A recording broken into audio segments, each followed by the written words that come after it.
The siege of Boston was the opening phase of the American Revolutionary War. New England militiamen prevented the movement by land of the British Army garrisoned in what was then the peninsula city of Boston, Massachusetts. Both sides had to deal with resource supply and personnel issues over the course of the siege. British resupply and reinforcement activities were limited to sea access. After 11 months of the siege, the British abandoned Boston by sailing to Nova Scotia. The siege began on April 19 after the battles of Lexington and Concord, when the militia from surrounding Massachusetts communities blocked land access to Boston. The Continental Congress formed the Continental Army from the militia, with George Washington as its commander-in-chief. In June 1775, the British seized Bunker and Breed's Hills, but their casualties were heavy and their gains were insufficient to break the Continental Army's hold on land access to Boston. Military actions during the remainder of the siege were limited to occasional raids, minor skirmishes, and sniper fire. In November 1775,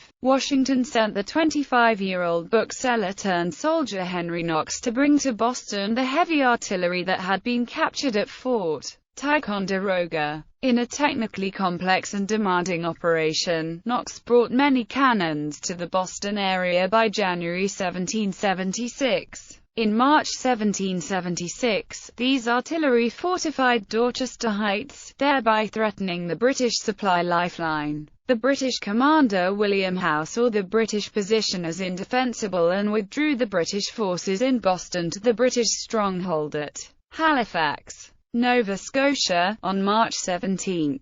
Background: prior to 1775, the British had imposed taxes and import duties on the American colonies, to which the inhabitants objected since they lacked British parliamentary representation. In response to the Boston Tea Party and other acts of protest, 4,000 British troops under the command of General Thomas Gage were sent to occupy Boston and to pacify the rest of province of Massachusetts Bay. Parliament authorized Gage, among other actions, to disband the local provincial government.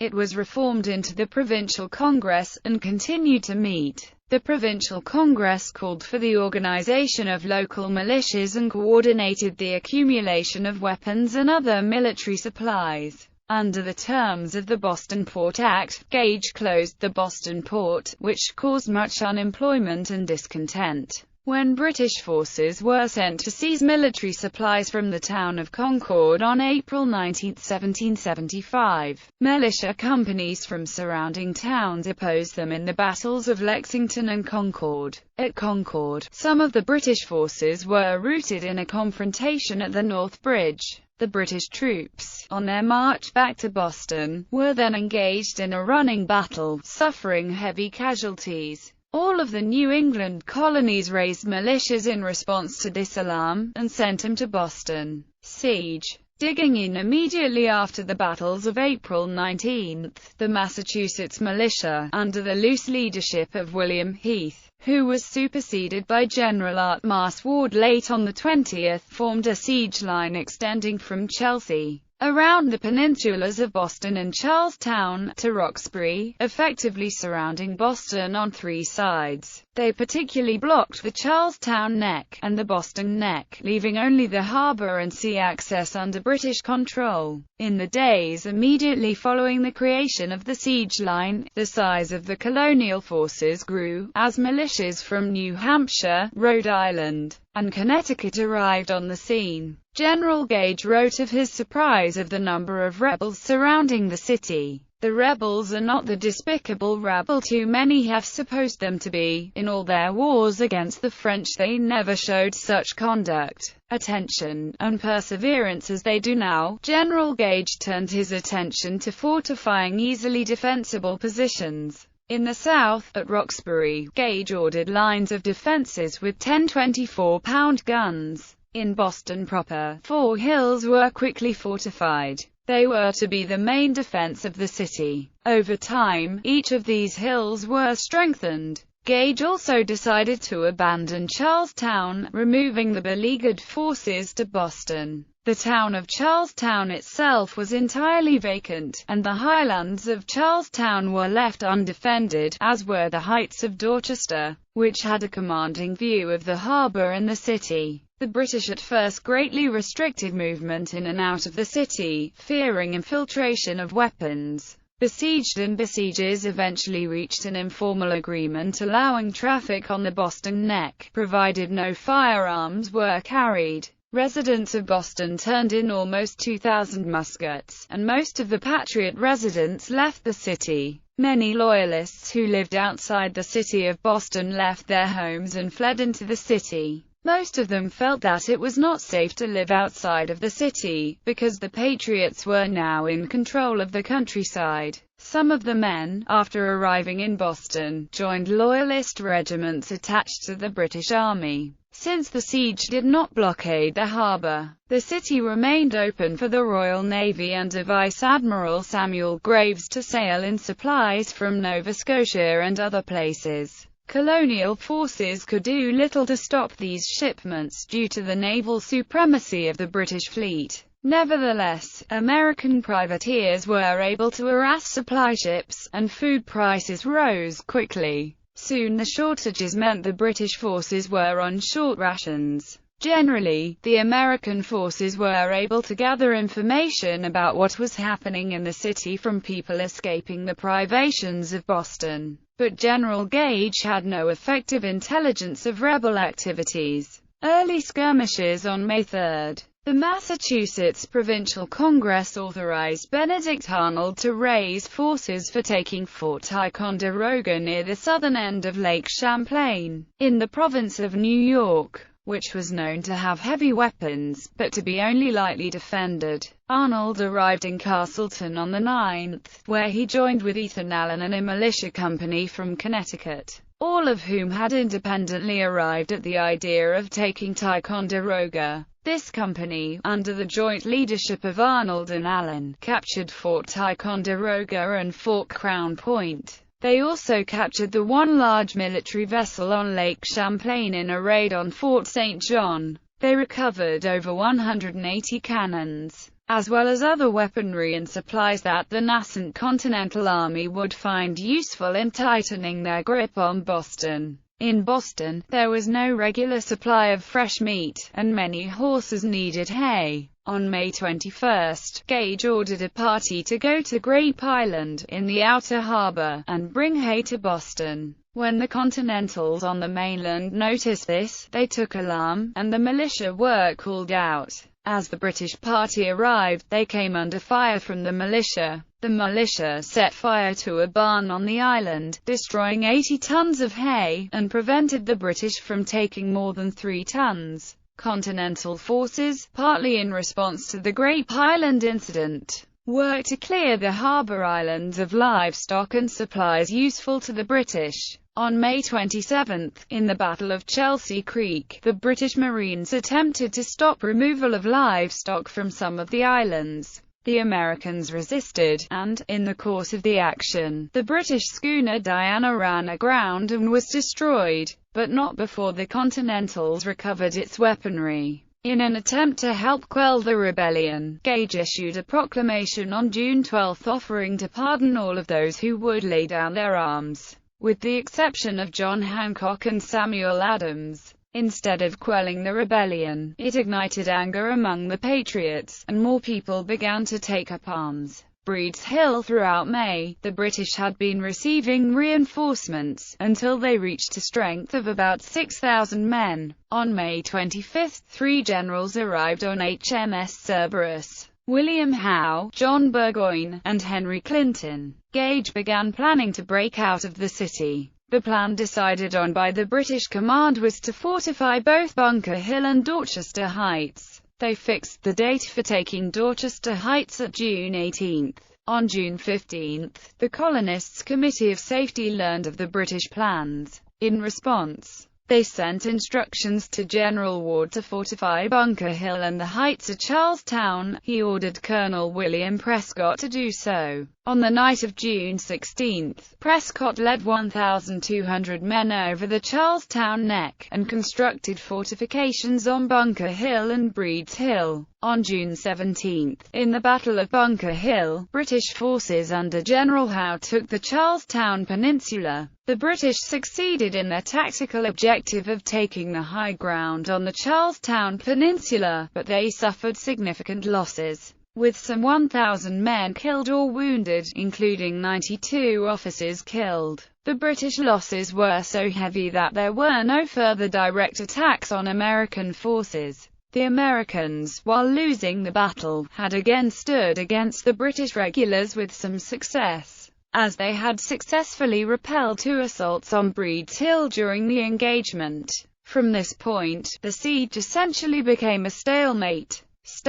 On July 2, General George Washington arrived at Cambridge, and set up his headquarters at the Benjamin Wadsworth House at Harvard College. The following day, he took command of the newly formed Continental Army. By this time forces and supplies were arriving, including companies of riflemen from as far away as Maryland and Virginia. Washington began the work of molding the militias into something more closely resembling an army, appointing senior officers, and introducing more organization and disciplinary measures to the encamped militias. He required officers of different ranks to wear differentiating apparel, so that they might be distinguished from their underlings and superiors. On July 16, he moved his headquarters to the John Vassall House, also in Cambridge. That would later become well known as the home of Henry Wadsworth Longfellow. Toward the end of July, about 2,000 riflemen arrived in units raised in Pennsylvania, Maryland, and Virginia. The accuracy of the rifle was previously unknown in New England, and these forces were used to harass the besieged forces.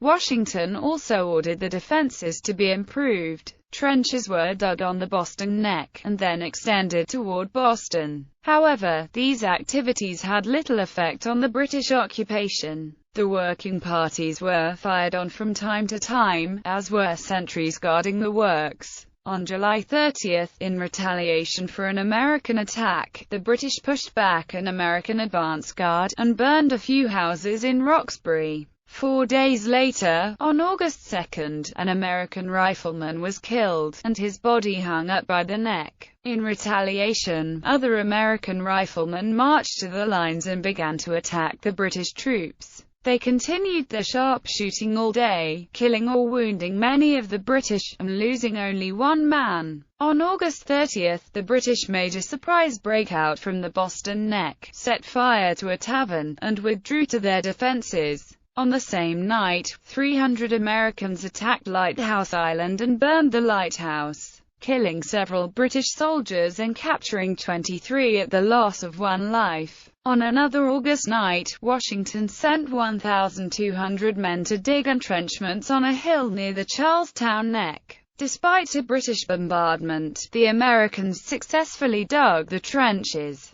In early September, Washington began drawing up plans for 2 moves. First, to dispatch 1,000 men from Boston and invade Quebec, and second, to launch an attack on Boston. Washington felt that he could afford to send some troops to Quebec, as he had received intelligence from British deserters and American spies that the British had no intention of launching an attack from Boston until they were reinforced. On September 11, about 1,100 troops under the command of Benedict Arnold left for Quebec. Washington summoned a council of war, and made a case for an all-out amphibious assault on Boston, by sending troops across Back Bay in flat-bottomed boats which could hold 50 men each. Washington believed it would be extremely difficult to keep the men together when winter came. In a war council, the plan was unanimously rejected, and the decision was not to attack, for the present at least. In early September, Washington authorized the appropriation and outfitting of local fishing vessels for intelligence gathering and interdiction of supplies to the British. This activity was a precursor to the Continental Navy, which was established in the aftermath of the British burning of Falmouth. The provincial assemblies of Connecticut and Rhode Island had by then also begun arming ships and authorized privateering. In early November, 400 British soldiers went to Lechmere's Point on a raiding expedition to acquire some livestock. They made off with 10 head of cattle, but lost 2 lives in the skirmish with colonial troops sent to defend the point. On November 29, Colonial Captain John Manley, commanding the schooner Lee, captured one of the most valuable prizes of the siege, the British brigantine Nancy, just outside Boston Harbor. She was carrying a large supply of ordnance and military stores intended for the British troops in Boston. As winter approached, both sides faced their own problems. The Americans were so short on gunpowder that soldiers were given spears to fight with in the event of a British attack. Many of the American troops remained unpaid and many of their enlistments would be up at the end of the year. On the British side, Howe, who had replaced Gage as commander in October, was faced with different problems. Wood was so scarce that they began cutting down trees and tearing down wooden buildings, including the Old North Meeting House. To add to this, supplying the city had become increasingly difficult because of winter storms and the rise in rebel privateers. The British troops were so hungry that many were ready to desert as soon as they could. Worse, scurvy and smallpox had broken out in the city. Washington's army faced similar problems with smallpox, as soldiers from rural communities were exposed to the disease. Washington moved infected troops to a separate hospital, the only option then available given the public stigma against inoculation. Washington again proposed to assault Boston in October, but his officers thought it best to wait until the harbor had frozen over. In February, when the water had frozen between Roxbury and Boston Common, Washington thought that in spite of his shortage in powder he would try an assault by rushing across the ice, but his officers again advised against it. Washington's desire to launch an attack on Boston arose from his fear that his army would desert in the winter, and how easily he knew that Howe could break the lines of his army in its present condition. He had not yet learned how completely he could trust in Howe's inactivity. He abandoned an attack across the ice with great reluctance in exchange for a more cautious plan to fortify Dorchester Heights using cannon arrived from Fort Ticonderoga. In mid-January, on orders from London, British Major General Henry Clinton and a small fleet set sail for the Carolinas with 1,500 men. Their objective was to join forces with additional troops arriving from Europe, and to take a port in the southern colonies for further military operations. In early February, a British raiding party crossed the ice and burned several farmhouses in Dorchester.